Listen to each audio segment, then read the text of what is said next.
साहब, ये मैं जानना चाहूंगी आपसे कि कैंसर की दवाइयाँ महंगी हो गई हैं, सरकार ने इन चीज़ों को महंगा कर दिया दवाइयों को, प्राइवेट कंपनी इसमें मुनाफा कमा रही है, क्या कहेंगे आप? देखिए, पहले ऐसे था कि ये सारी दवाइयाँ इंपोर्ट होती थी। इनका बाहर से हमें लेना पड़ता था क्योंकि हमारे यहाँ नहीं बनती थी।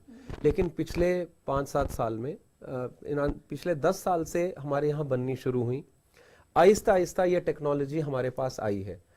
क्या होता है कि जो कैंसर की जो मेन जो दवाइयाँ हैं वो जब बनाई जाती हैं, जो कंपनी उनको पहले बनाती है पाश्चात्य देशों में, अमेरिका में, इंग्लैंड में, यूरोप में, वो इसको पेटेंट कर देती है, दूसरा आदमी नहीं बना पाता। उनसे दवाई खरीदने के लिए एक ही तरीका है कि उन्हीं से दवाई खरीदी जाए। तो उनके पास एक मोनोपोली होती है पेटेंट की। जब वो मोनोपोली है, तब जब तक आप वो दवाई अपने देश में ना बनाए, आपके पास कोई और चारा नहीं है। वही दवाई उसी कीमत पे, उन्हीं के टर्म्स पे, कि मैं तो इतने की दूंगा, उसी पे खरीदनी पड़ेगी, उनकी टर्म्स ऑफ कंडीशन में। तो पहले दवाइयां महंगी थी। 5 साल के बाद ये पेटेंट खत्म हो जाता है और ओपन हो जाता है। 5 साल का इसका नॉर्मली 5 साल का एक वो पीरियड होता है जिसके बाद वो टेक्नोलॉजी दूसरे को जा सकती है। तो इस तरह से आहिस्ते आहिस्ते जैसे जैसे वो रिलीज होती गई चीजें, वैसे वैसे ये कंपनीज हमारे यहाँ, हिंदुस्तान की कंपनीज ने बनाना शुरू किया। और जब से हमारे यहाँ बनना शुरू किया, इंपोर्ट कम हुआ, तब से इसका दाम कम हुआ है। ये तो पहली बात है। और दवाइयां भी दो किस्म की हैं। एक है जो ब्रांडेड है, जो ब्रांडेड है वो अभी भी महंगी हैं। तो सरकार ने जो अभी पिछले 1-2 सालों में और इस साल भी मौजूदा सरकार ने जो पहल की है, वो की है कि ये जो ब्रांडेड कल्चर है इसको बंद करो। ब्रांडेड की बजाय इसकी जेनेरिक, यानी कि जो ये दवाई एक्चुअल है, जैसे कि सिर के दर्द के लिए हम पैरासीटामोल लेते हैं। अब इसके बहुत सारे नाम हैं जिनका नाम मैं नहीं लेना चाहूंगा, जिनको आप, जो ज्यादा लोग जानते हैं, लेकिन पैरासीटामोल नहीं जानते। लेकिन अब ये दवाई ब्रांडेड की वजह से नहीं बिकेगी, अब पैरासीटामोल लेनी पड़ेगी। तो इसी तरह से कैंसर की दवाइयां भी जेनेरिक के नाम से जब बिकेंगी और बिकनी शुरू हुई हैं, तब से इनका कॉस्ट काफी कम हो गया है। और पिछले 1-2 साल की नीतियों में ऐसे हुआ है कि जो भी ये लाइफ सेविंग दवाइयां हैं, जीवन को बचाने वाली कैंसर की दवाइयां, उनको जेनेरिक में लाया जा रहा है ताकि इसका कॉस्ट कम हो जाए। कॉस्ट कम होने से आम आदमी इसको ले सके और इसकी अफोर्डेबिलिटी बेटर हो जाए। दूसरा, जितने भी सरकारी अस्पताल हैं वो अब जेनेरिक दवाई लेने में सक्षम है, क्योंकि वो अपने सीमित बजट में जेनेरिक दवाई जो कि सस्ती है वो ले पाते हैं। तो हमारे अस्पताल में हम किसी भी कैंसर के मरीज से बाहर से दवाई नहीं मंगाते हैं। हमारे सरकारी अस्पताल में सरकार की तरफ से ही कैंसर की दवाइयां मिल रही हैं। अब हर जगह ये इसी रूप से नहीं है, क्योंकि कैंसर के सेंटर भी कम है। तो आहिस्ते आहिस्ते वो बढ़ रहे हैं। तो काम दोनों तरफ से होना है। काम बचाव का भी होना है, जिससे कैंसर ना हो। जो कैंसर हो तो वो अर्ली स्टेज में डिटेक्ट हो। अर्ली स्टेज में डिटेक्ट हो तो कैंसर के सेंटर थोड़े बढ़ें ताकि वहां पर उनको उपचार मिल सके। तो इन तीनों चीजों पे काम हो रहा है। और जेनेरिक दवाइयों से मेरे हिसाब से सबसे बड़ा फायदा लोगों के लिए हुआ है, क्योंकि इसमें काफी पैसे की बचत हुई है। लेकिन डॉक्टर साहब, मैं एक बात और कहना चाहूँगी आपसे कि ऐसे तमाम बड़े बड़े हॉस्पिटल्स हैं भारत में, खास करके मैं दिल्ली की बात करती हूँ।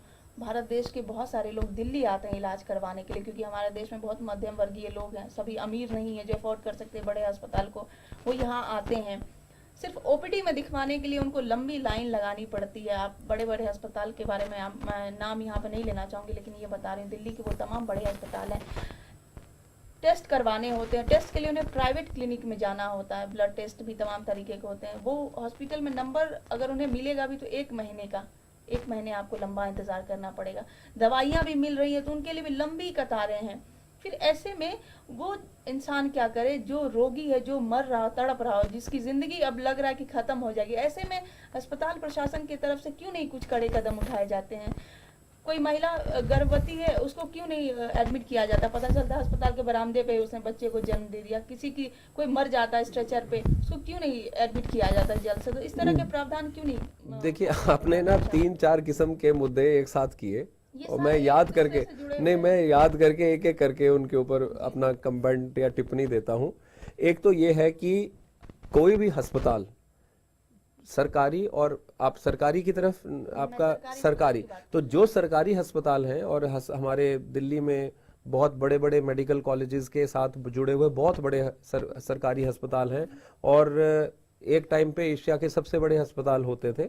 अब तो मुझे जानकारी है कि गुजरात का एक अस्पताल है जो एक्चुअली एशिया का सबसे बड़ा है, अहमदाबाद में।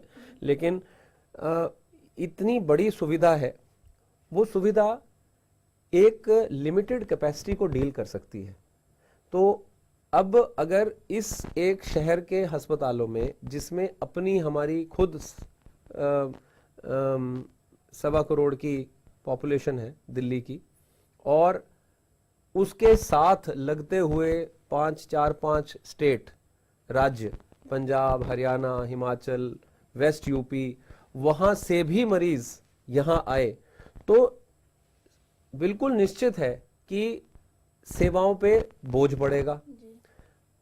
आप एक बड़ी सिंपल सी बात है, एक किसी भी चीज की, जो चाहे वो इन्वेस्टिगेशन है, चाहे वो इलाज है, चाहे वो एक्सरे है, किसी भी चीज की एक कीमत है।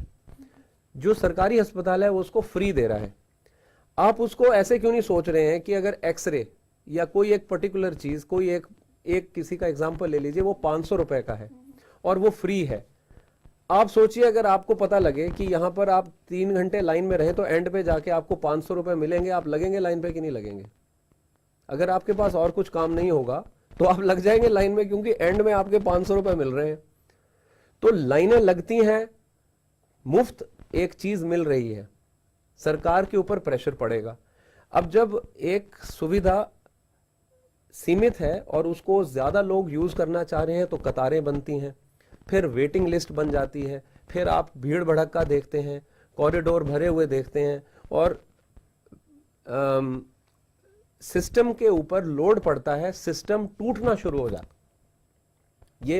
ये लोग अप्रिशिएट नहीं कर पाते, लेकिन क्योंकि मैं एक सरकारी अस्पताल का मुलाजिम हूं, मैं यहाँ पर 20 साल से काम कर रहा हूं और अपने जज्बे से काम कर रहा हूं, शौक से काम कर रहा हूं। किसी ने बोला नहीं है, मैं प्राइवेट भी भाग सकता हूं, लेकिन मैं शौक से काम कर रहा हूं, अपना समझ के काम कर रहा हूं।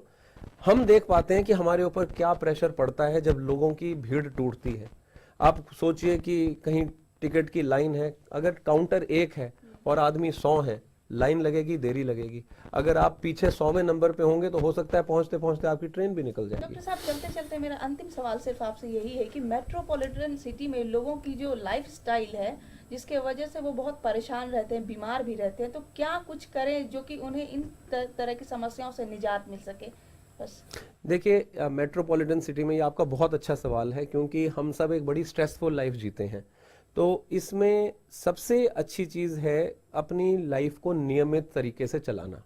तो नियमित तरीके से चलाने से, अगर मैं सुबह से शाम का एक आपको पूरी एक बताऊं, तो एक बहुत अच्छी पारिवारिक जीवन होना, परिवार में संतुष्टि से रहना, जिसमें कलह ना हो, झगड़ा ना हो, वहाँ पर अगर पीसफुल आदमी हो तो अपने काम की जगह पे बहुत अच्छा आउटपुट दे सकता है।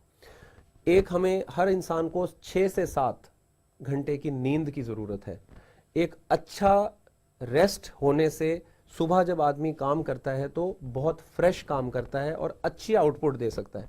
तो अच्छी नींद होना, अच्छा परिवार होना, और एक अपने बॉडी को संतुलित आहार देना, बैलेंस्ड मील, किसी भी चीज़ को ज़्यादा नहीं करना, ना तल्य पदार्थ को ज़्यादा खाना, ना किसी भी चीज़ का दुरुपयोग ना करते हो, मतलब उसको लेना बैलेंस तरीके से, बराबर अमाउंट से लेके, ताकि आप जिसमें हरी सब्जियां, फ्रेश फ्रूट्स, पानी का सेवन बहुत ज़्यादा हो बॉडी में, ताकि हमारे बॉडी से जो भी टॉक्सिन्स हैं वो निकल जाएं, और जो उसके पदार्थ हैं, विटामिन्स हैं, जो उनमें अच्छी चीज़ें हैं, वो कुकिंग से ख़राब हो जाती हैं। हमारी जो इंडियन कुकिंग है ना, तल तल के, भून भून के, जो वो जो उसमें बनना है वो मसाला रह गया, उसमें और कुछ नहीं रहा। Spice food. स्पाइसी फूड है, स्पाइसीज ही रह गए, आपको खाने से कुछ नहीं मिला। तो खाने से अगर मिलना है तो उसको थोड़ा सा कच्चा रखना पड़ेगा, उसको जरा लाइट रखना पड़ेगा, ज्यादा फ्राइड नहीं लेना पड़ेगा। और अपने जीवन में किसी एक तरह की फिजिकल एक्सरसाइज को डालना। अब देखिए, अब आजकल हमारे मोटापा फैल गया है, बच्चों से लेके बड़ों तक मोटापा फैल गया है, गरीबी से लेके अमीरी तक मोटापा फैल गया है। पहले हम सोचते थे गरीबी में मोटापा नहीं है, आप हैरान हो जाएंगे कि गरीबी तबके में भी हमने किया तो 15 से 20% मोटापा मिला। तो सिर्फ हमारे खाने पीने का ज्यादा होने से नहीं है, लाइफस्टाइल का फर्क है। एक्सरसाइज नहीं कर रहे हैं लोग, गलत खाना खा रहे हैं, तो एक्सरसाइज डालना जरूरी है। खेल में पार्ट लेना बहुत जरूरी है। थोड़ा सा 1 घंटे का अगर आपके जीवन में गेम्स या फिजिकल एक्सरसाइज हो तो वो बहुत जरूरी है। बैलेंस डाइट खाना बहुत जरूरी है। और हमारा जो देश है वो अब शुगर का कैपिटल है, डायबिटीज का कैपिटल है। तो डायबिटीज से बचने के लिए अपने को बैलेंस्ड रखना, एक्सरसाइज रखना, संतुलित आहार खाना, अच्छी तरह से नींद लेना, अपनी बॉडी को एक्टिव रखना, ओवरवेट ना होना, ताकि हम ब्लड प्रेशर, डायबिटीज व इन तमाम बीमारियों से, हार्ट की बीमारियों से बच सकें। मेरे हिसाब से ये सारी चीजें हैं जो एक मेट्रोपॉलिटन सिटी में हम जैसे नागरिकों को करनी चाहिए। बहुत बहुत शुक्रिया डॉक्टर साहब हमसे बातचीत करने के लिए। तो जैसा कि डॉक्टर लाल बता रहे थे कि एक बेटर लाइफस्टाइल के लिए बहुत जरूरी है आप संतुलित खाना खाएं, एक्सरसाइज करें और प्रॉपर नींद लेनी भी बहुत जरूरी है। अगले दिन हम फिर हाजिर होंगे एक नए मुद्दे के साथ और एक नए मेहमान के साथ। तब तक के लिए मुझे इजाजत दीजिए। नमस्कार।